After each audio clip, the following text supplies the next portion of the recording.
Dan Leach back here in the Windy City, Chicago, having a great time at Benzinga's Cannabis Capital Conference. It's great to welcome in Gary Santo, the CEO of RX Green Technologies. Great to see you, and what a time to be alive and in this business. Thank you so much. Pleasure to be here. Well, Gary, we got to start with this. A year ago, you were negotiating to be the CEO. So this is great memories, isn't it? Yeah, like last year was my coming out party again, and here I am a year later. So it's been a lot of reconnections and catching up with folks, and everyone says the same thing. How's it going? So, because in here, right, you got to survive. Well, I guess next year you're going to just take over the world a year from now. So that was the plan, yeah. Yeah, CEO, then head of the world. You got it. Let's talk about RX Green Technologies. And I know there are some really great things that differentiate you guys and make you very unique in the business. And I know one of them is that you guys are all former operators. That's right. So, I mean, we're at the front end of everything to do with cannabis, right? Because no matter what you're going to produce, you got to start with the plant. And you've got to grow that plant in something, and you've got to feed that plant something. So having been on the other side as an operator, I know a lot of the pain points of what it means to have to go out to somebody to buy that, and the supply chains and the prices and everything. So we've basically put a company together designed by operators for operators. So when you look at pricing, when you look at supply chain, speed of delivery, and most importantly, the support. A lot of guys out there tell you, I will support you as long as you use all of my stuff, or may your garden die. That's not what we do. You know, I think for us, we'll try to make it work with whatever you're doing, and we think our products will help, and hopefully you use some of them, maybe all of them, but it's okay if you don't.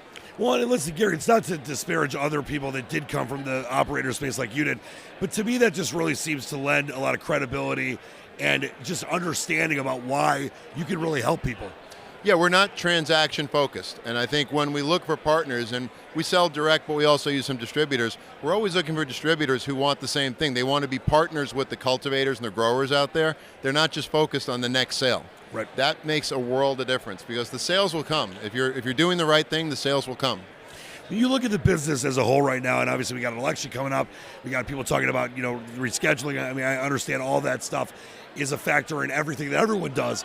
But when you look at your place in the industry over the next year or two, how do you see that coming to fruition? I mean, rescheduling would be really interesting, because at that point, if 280E falls away, everyone's going to focus on what their true COGS are. Right now, there's no penalty for having really crazy high COGS.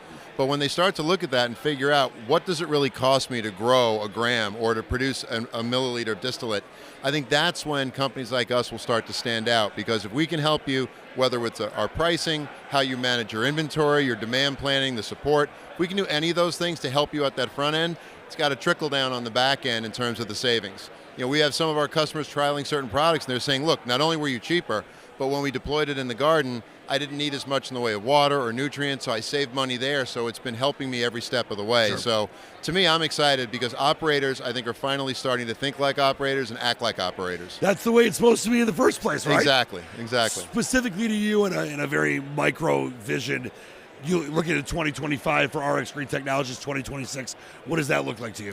So, I mean, when I came into the company, we had a great year in 2021, like everybody in cannabis did, and then kind of saw declining sales for 2 or 3 years running, because the model just wasn't working. Right. The sales effort was answering the phone, not going out and being a partner. So now that we've cleaned all of that up, for us, we've tightened up the ship. I only need about 15-20% revenue growth, and we're profitable. We're in the black, and we don't look back. And for that perspective, we've got a great trial pipeline that we've rebuilt now, that if we can convert them all, we should be off to the races next year. I mean, it's going to be slow and steady.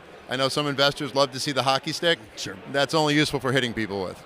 Listen, slow and steady wins the race, right? Exactly. Listen, congratulations again on the year anniversary of being CEO.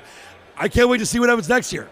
Same here. Gary Santo, the CEO of RX Green Technologies. Pleasure talking to you. Keep fighting the good fight. Thank you. Take care.